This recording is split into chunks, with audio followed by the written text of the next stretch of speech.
everyone, and welcome to the Jeff Bullis Show. Today I have with me Aleks Gollu. Hi Now, everyone. Alex is originally from Istanbul, Turkey, which is one of my favourite cities in the world. If you ever get a chance to go and visit, um, go and do it because it's a magical place, especially the old city, which has got incredible, you know, mosques and basically markets, and just it's fascinating. So, um, anyway, this is not an ad about Istanbul, Turkey. This is about Alex and what he does, really. So, but Alex, a little bit about Alex. He's the CEO of 11 Site, an inbound video call platform, and formerly was the co-founder of Hotelnet and Pink, both tech companies. We'll talk a little bit about those. He is a serial entrepreneur with 2 prior positive exits and a CEO with a successful track record of building innovative solutions. He also has a Bachelor of Science degree from MIT, a Master of Science and PhD degrees from UC Berkeley, and he's also been granted 8 patents. I think that would put Alex down as an overachiever, really. So, and I'm looking forward to finding out what makes him tick a bit more in a minute. Alex started his career at Oracle and Sapient and lives in the Bay Area. And he quickly realized by living that area that he had a passion for entrepreneurship and co-founded his first startup, Hotelnet, a pioneer of SMS-based cell phone application that was acquired by a competitor. Then did Pink, which is to help supply chain technology using the Internet of Things technologies. Then that was acquired by the leading private equity firm ACL KKR. And most recently, due to some frustrations managing revenue, he started another company, which is 11 Sites. So what a resume, Alex. It's fantastic to have you here. And I want to find out a little bit more what inspired you to get into this entrepreneurial gig after doing, obviously look like a very much a science background. Well, yes, I do have a PhD from UC Berkeley, but what I did is I worked between my master's and PhD years for a while. And initially that was at Oracle. And when I joined Oracle, they were 2,000 people. This is back in 89. And I Yeah. said, this company is too big. I moved to a smaller company, 120 people. They went public when I was working there. So that gave me the first entrepreneurial taste. Yep. And when I finished my PhD, the year is 98, the dot-com era is about to start. Mobile phones, Motorola StarTAC, most advanced phone, Netscape is new. So it was too hard to resist. And I wasn't academically single-minded enough. So I said, okay, someday maybe I'll go back to academia, but let me go do my own companies first. And the first startup, as you said, was Hotelnet, which was SMS applications for wireless handsets. When Motorola StarTAC flip phone was the most advanced phone, Netscape was new. So we asked people, what are you interested in? Come to our website, tell us, we'll send you SMS messages with your horoscope, team results, and stock prices. That company we sold to a competitor. Subsequently, both myself or my co-founder from Hotelnet, he and I were PhD students together. We saw RFID. And in today's parlay, as you said, we built IoT companies in the cloud. We sold those. And then we were saying, okay, what do we want to do next? Do we want to become angel investors? But I guess being masochists and seeing an opportunity and seeing a problem, we said, we're going to do one more startup. And this one is going to be for the upside. Because when we did our first startup, we defined success as seeing it through without screwing it up. We made some money in the process. Okay. Second one was making money for all shareholders, and we delivered on that. Excel KKR acquired Pink for 50 million back a couple years ago. This time it's like making a lot of money for all shareholders. That's the goal. Right. So you mentioned the term we. So you obviously have co-founders. Is that correct? That is correct. So Farooq Eskafi, he and I were PhD students. We did Hotelnet together. We did separate companies for our second startups. Both got acquired. This is our third collaboration, second collaboration, third startup. Our VP of marketing from Pink has actually since joined us. He is the one who joined Pink when Pink was 100K, and he jumped ship when Pink was 30 plus million. So we're going to repeat that now here at 11 Site. Awesome. So, um, So obviously the inspiration for you to start was because you just saw opportunity and it was the middle of very exciting times with mobile. Is that what was the real sort of spark? And also, So the inspiration for 11 site came from our own needs. I mean, this is actually even still pre-pandemic, and I'm going to tie this to the pandemic in a minute. So we knew that increasingly we could use video to interact with each other, right? And we were aware of Zoom. So we said, okay, the meeting rooms, people schedule something and get in a room, that problem is solved. Life size, there are enough companies doing that. We all use Skype, WhatsApp, FaceTime, two friends talking, that problem is solved. But when we looked at the needs of a business as to how they communicate with their customers, then we also look at it as a customer. When we try to reach a business, what's that experience like? And I mean, we all hate AI chatbots and trying to fill out a form and scheduling a meeting and requesting a meeting. It takes 5 to 10 days to get in front of a business. And that's actually amazing to me that even to this day, our technology companies have created these forms and websites and have created that problem, but it's ripe to be solved. Even Jason Lemke, the founder of SaaStr, recently wrote an article that said, when the phone rings, pick it up. Why is it that all these companies organized for the needs of the sales team as opposed to the needs of the customer? 70% of people don't show up to a scheduled meeting. That's right. 78% of the people buy from the vendor they talk to first, right? So we said, okay, let's focus on those high velocity sales where decisions are made in 30 days or less. The customer is worth at least $1,000 to warrant a video call, like on a $17 t-shirt. I don't want to talk to the vendor. They don't want to talk to me. And if it's $1 million deal, chances are an RFP or two, 9-month sales cycle, who cares? But on a 30-day deal, that 5-day delay that exists today kills the deal. So we said, okay, is that problem addressed? And can we do something that's different that doesn't exist, right? And that's when we started building our solution at 11 site. And the goal was to have an omni-channel solution, which would allow a prospect to originate a call from any medium. In fact, even by scanning a QR code with your cell phone or clicking on a link on a G2 Capterra page, see something on Facebook or LinkedIn and engage it and click on it. And that starts the conversation instantly, without downloads, without appointments. So as we were working on this initially, when we started, this wasn't even possible. Technology evolved, and come 2020, all of a sudden, we all realized that we can do a lot more online with video.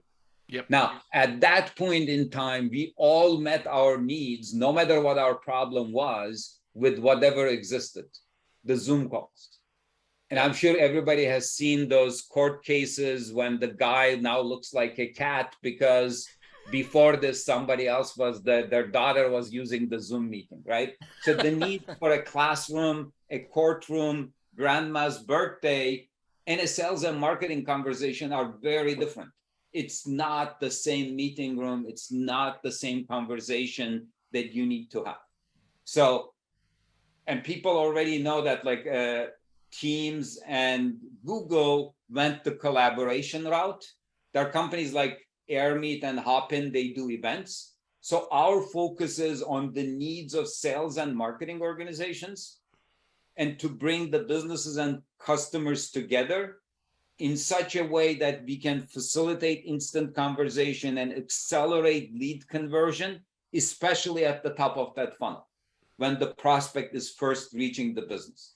Now, when we looked at the market, there is a lot of focus on conversational marketing, sales enablement, but luckily for us, all of those solutions are still text-based and keyboard-bound. And that's a very slow means to communicate. And if you are a salesperson, if you are an extrovert, you want to talk to people, you want to sort of give them your aura, the keyboard doesn't allow you to do that. No. Right? So you want to talk to people, you want to make eye contact. Sure, ideally you would like to be having a coffee and a drink with them, but short of that, a conversation on the computer is the closest you can come to that. And you can get 80-90% of the value from it. So that's basically the problem we saw and we decided to solve and are focused on today in terms of what we bring to the table. So how does it differ in terms of okay, so you can do it instantly, you can do it from anywhere, you can do QR code. So how do you get the customer to call you? Is that done via, like, they want to inquire, so just click on this link? Is that what it is? Exactly, that's what it is. So my E-line, and we are calling this an E-line, there was that old-fashioned 800 number that people called. Now we are taking that online. We are reducing the digital communication identity of an individual, a department, a product, a location to a URL, right? I am vcall.link/Aleks Gollu. Our sales line is vcall.link/11sales. Right. In its most basic form, I can put this in my signature. I can embed this link on a Facebook posting, on a LinkedIn posting. I can make it the call to action of any campaign that the company is running or I'm running myself. I can reduce it to a QR code, put it on a business card, on a flyer, so that when somebody scans it, they can actually call.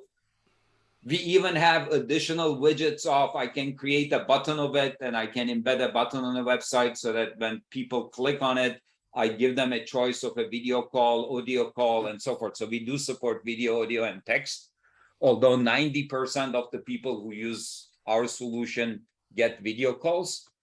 And then it's up to you as the entrepreneur, as the side hustler, as the salesperson to publicize yourself and your digital communication identity or your E-line so that people can find you. And of course, if you are a company, you do all of those marketing campaigns with a central effort. And we have this notion of a group line so that you could have multiple people on the group line. When a call comes in, all of their devices ring and whoever answers first, that one gets the lead. And we have more sophisticated routing algorithms, obviously, that then do round robins or escalations and so forth. Even with CRM integration, we can ask, hey, the person who is calling in, this is their email address, this is their business email address. Who should we connect this to? So we have patented routing algorithms that make sure that we route the call to the most suitable available person in the company. Right. So you would have had an initial idea, and also there would have been, I suppose, core technology that you used. So did you have to develop any technology yourself? Yes. So actually, we did look at other components we could buy and develop on. I mean, our companies like Twilio and so forth and video.io, but ultimately, none of them were able to match the needs of having that instant conversation. Right. Right. So we ended up building this from ground up. We have both these direct lines that you call and it's an instant conversation. You can even come to our website. We have a very rudimentary chatbot that says, do you want to talk to sales or support? If it sells, do you want video or an audio? You click and you talk to us. So basically, we were able to do that, but we also have meeting rooms. So if you have a conversation, you want to add a third person to the conversation, there are three of you, you can add a fourth person, somebody can leave. So we provide that comprehensive solution for all of your video conversation needs with your prospects. Right. Now, here's a lot of things. There's one big thing that's a lot of entrepreneurs get faced with, right? And that one thing is, I've got a great idea. I'm thinking I'm solving a big problem, and it's going to work. I know it's going to work. Okay. Yes. So how did you create a minimal viable product? In other words, a lowest cost sort of lean, mean app tech to test it and say, okay, let's see if this problem we think we're solving is worth solving and does it work and are people interested? So that minimal viable product, lean startup type approach. Did you do that? Yes. So, I mean, the first version essentially was just that call link so that you can call and we can have a conversation. Yep. Right. So you start with that. And we had that actually working in 2019, 2020. And we were sort of waiting for the market to take off to add all of the additional capabilities. And we were thinking, okay, is video adoption going really fast enough? And then boom, everything changed overnight in March, April of 2020. And all of a sudden we are like, oh, we are way behind in our roadmap. The need is very real. The need is here. People were actually calling us. Like back then, we didn't have meeting rooms because we felt that, okay, they exist. Why should we replicate? Yep. But then people came to us and said, no, we don't want to have your call lines and somebody else's rooms. We want everything in one place. Then people said, oh, we need the calendaring to be integrated. We need the calendar that needs to be integrated. Hey, we use HubSpot or we use a CRM.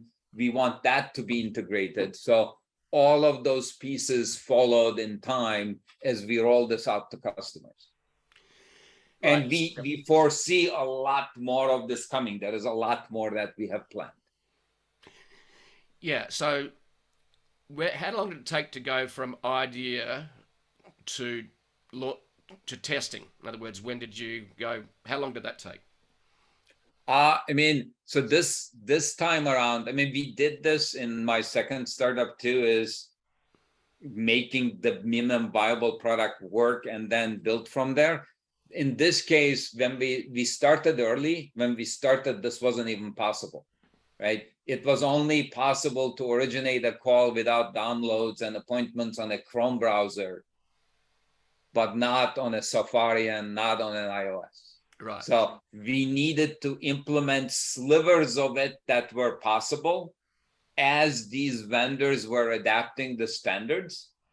We then found some early customers who were comfortable with those slivers to go production, because accepting incoming video calls from Chrome on Android or Windows and Mac was still much better than not accepting them at all. Yes. So we delivered those solutions. And then, I mean, we are riding the technology curve, right? So the standards are evolving, the cameras on every device is evolving, the internet speed is evolving, right? I mean, when we were first building this, we were working on making things work with 250 kilobits. Nowadays, with 5G and so forth, that's no longer an issue, right? People do have at least a 1 megabit internet connection. So as we watch technology, what's possible, we are adjusting our solution. As we look at integration opportunities, we are adjusting our solution. We even have a public roadmap. As our customers tell us what they want in the product, we are adjusting our solution. Cool. So the big challenge too, you built the tech, now you've actually got to sell the tech. Yes. Okay. So, and for startups, it's usually there's two battles you need to wage. Number one, there is a technology battle that you need to keep ahead of the curve against potential competitors. On top of that, then you've got to get market share as quickly as possible so that there's, in a startup, typically it's that race for tech and also race for market share, isn't it? Yes. Yep. So, I mean, on that front, the good news is we are our first customer, right? Because our customers make their decisions pretty quickly. Oh, I need a solution to talk to my prospects, right? They do their homework. Maybe they say, do I go with Zoom or WebEx, or do I go with something lighter that's faster and will meet my needs? And then when they find us, they come to our website, they call us, or they see us on LinkedIn, they see us on G2, they see us on Capterra, and then they say, how does this work? There is a link, let me click on this. Yep. So we basically used our own methodology to build our customer base. I mean, there are stories of somebody was going to buy a solution from WebEx the next day, wasn't happy with the pricing, wasn't quite meeting their needs, and they did like one last search on Google.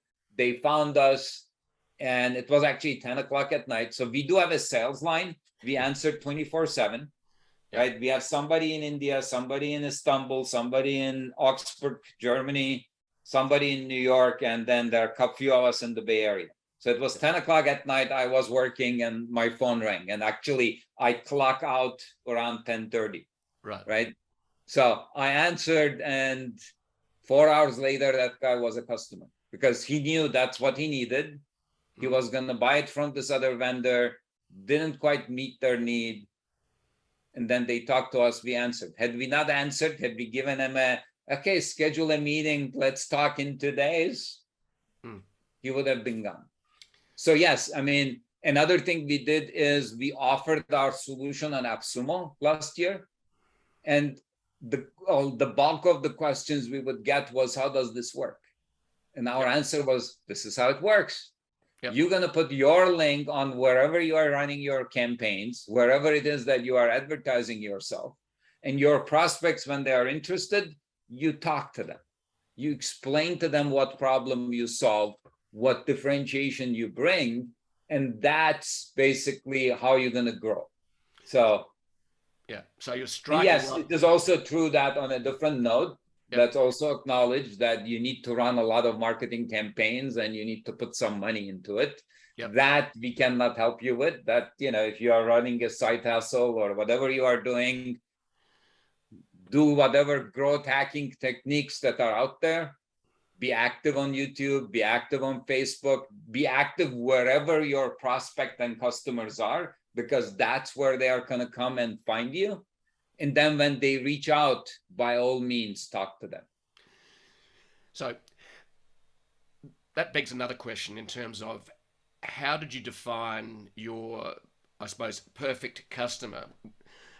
Do you have a couple of perfect customers? Price point? I think you mentioned it. Like, I think you said it's $1,000 type product, not $1 million product, because we know that that's a 9-month, 12 months. You want to be able to speak to someone who's able to make a decision straight away. Is that right? Yeah. So there is some like abstract high-level parameters for the ICP.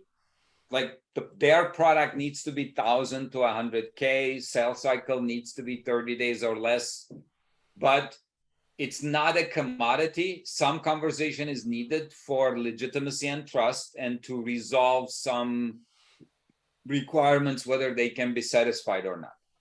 This does apply to B2C. This does apply to B2B.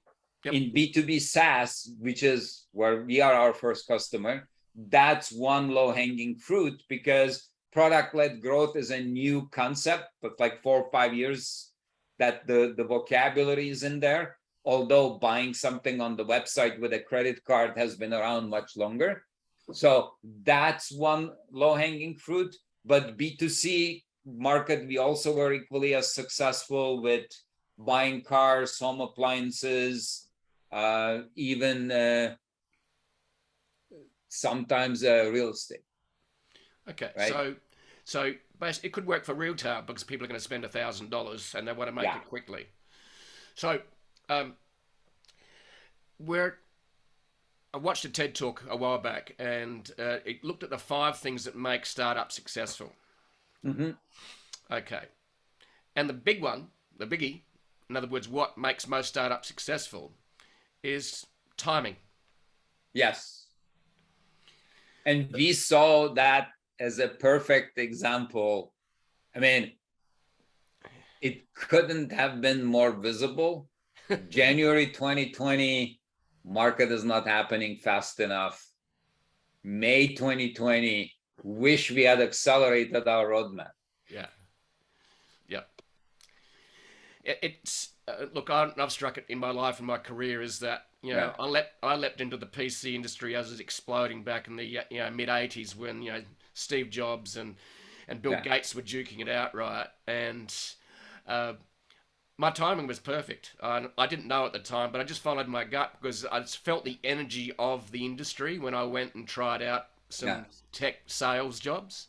And my career, I was a teacher originally, and then I did a side hustle selling products after my teaching day, and I enjoyed it and did quite well. And so I said, I'm going to do this sales thing. So that's what I did. I leapt into after Uh-huh. doing my part-time side hustle while I was Yeah. teaching, and I made more money in 2 nights than I made in a week at work as a So, I teacher. mean, in fact, I mean, now that you are actually bringing that up from a side hustle, from a salesperson perspective, now is the perfect timing to leverage your own sources to create business for yourself. Yep. Because doesn't matter if you're a sales guy at the dealership or an SDR, BDR in a software SaaS company, you are expected to do a certain amount of marketing and campaign and lead generation for yourself. Yep. So now is the time to differentiate yourself from the masses. Yep. So this is not just our timing, but it's the timing for people who will use our solution. Yep. Why? Because there was a time email marketing was great. For a while, LinkedIn was the right way to reach out to people and do lead generation. That became spam. And right now, it's all about social marketing and your posts that you put on Facebook, maybe some blog articles that you write. That's where you build a reputation for yourself. And then if you provide that instant connection, instant video call as a call to action, and you are able to talk to people in real time, without downloads, without appointments, that's where you can really increase the sales and the results that you are making. Yeah. Now, in terms of timing for us, we still think that, I mean, our timing is perfect because, as I was saying earlier, 2020, we all met our needs with existing technology. Right now, video technology is going vertical. Classrooms, courtrooms, sales enablement, conversational marketing tools with a video first omni-channel perspective.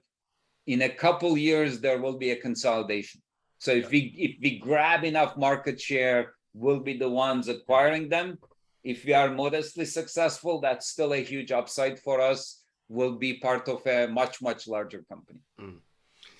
Yeah, it's timing is something I've experienced, and you obviously have as well. And the other thing that I'm certainly observing, and one of the reasons we started Side Hustle Strategies, which is a separate product, but what I've discovered is that we're in the middle of this huge change in how we live and work as humans, and we're in the middle of a huge change in how business is done. Yes. And what I think, because a lot of us, and there's a lot of thinking, like traditional old firms like lawyers and accountants are quite often stuck in being more office bound and demand they work from the office, even though they're much more productive at home.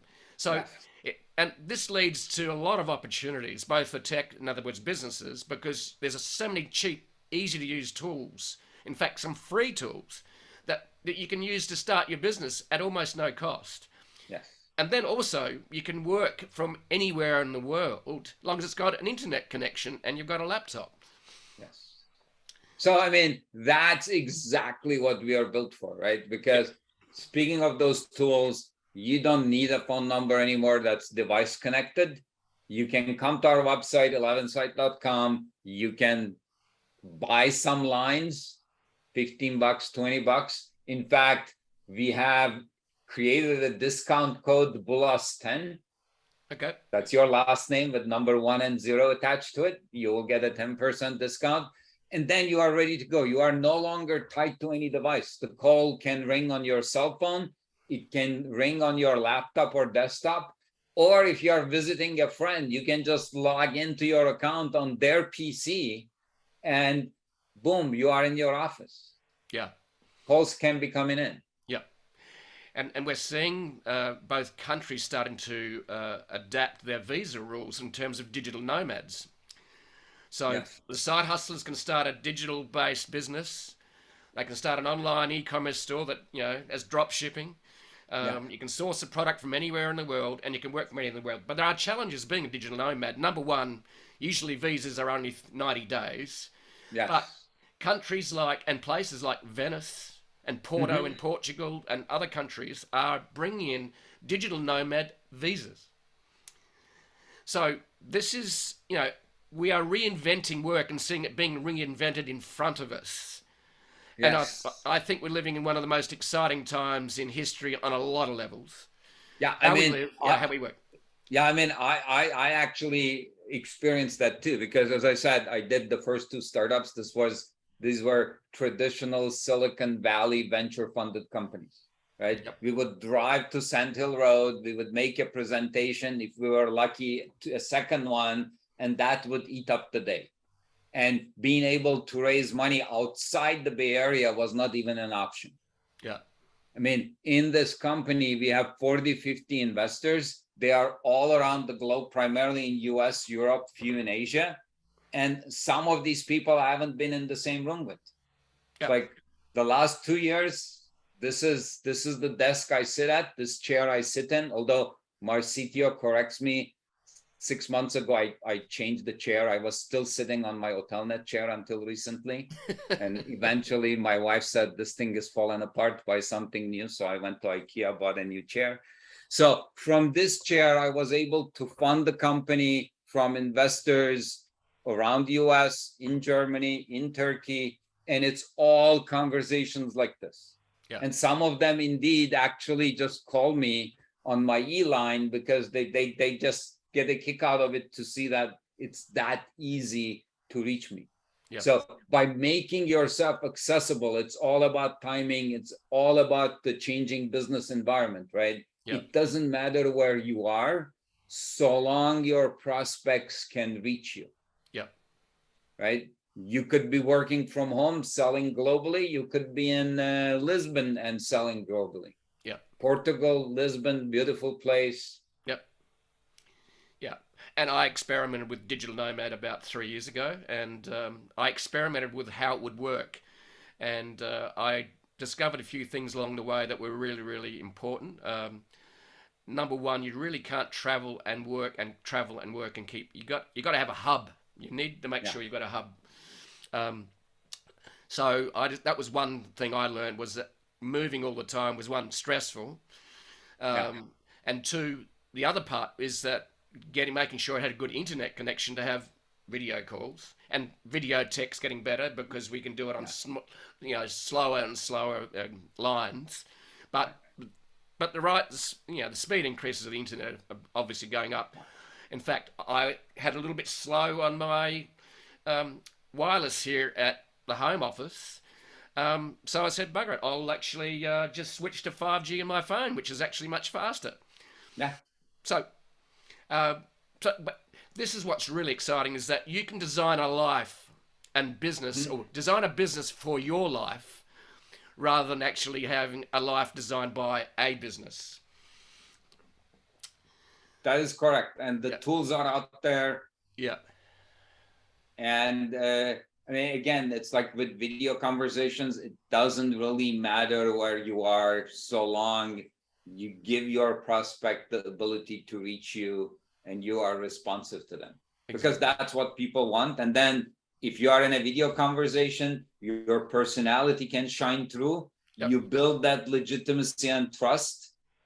You can leverage existing outbound channels to create a presence and a brand image for you, so that people find you.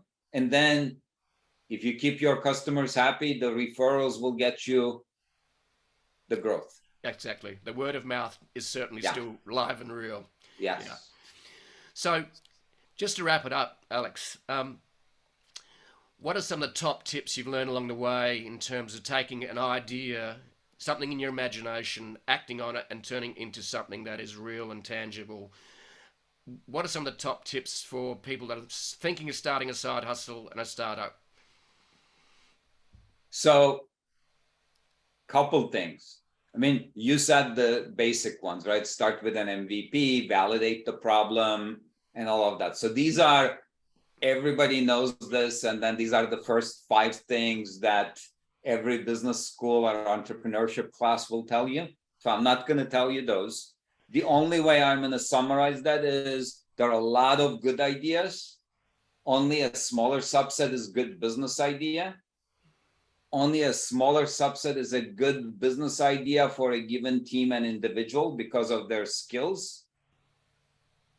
And only a small subset of that is a good business idea for a startup, because only somebody like Apple could build an iPhone, right? 3 people in the garage could not have built that when that happened. Yeah. Right. So that's one thing. But after that, it's all about the team, the trust among the team members, because it's definitely will have its challenges. It's never everything is rosy. It's almost never anything is rosy. You are in this fog and you can barely see the outside.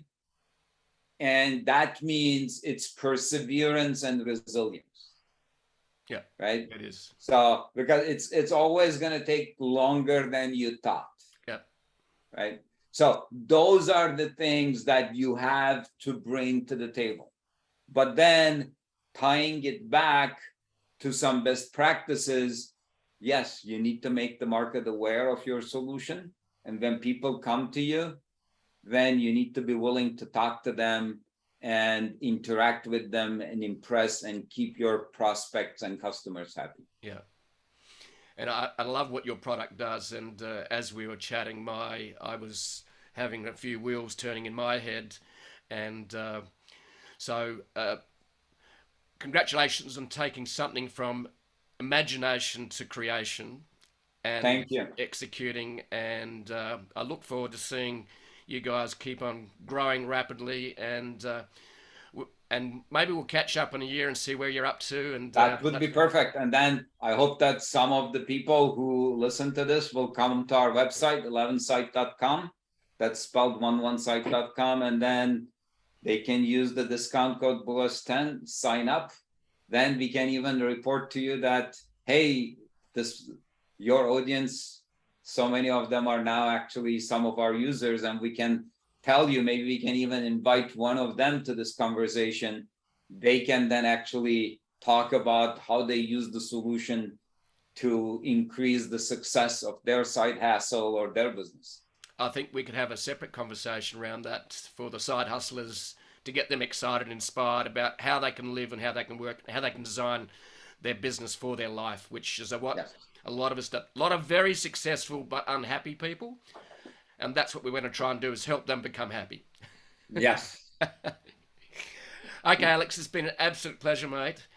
Or as they say in America. Yeah, and look forward to catching up one day, whether it's in Istanbul or in Bay Area, maybe. So, great. Sounds good. Okay, thanks for your time. It's been awesome. Thanks, Jeff.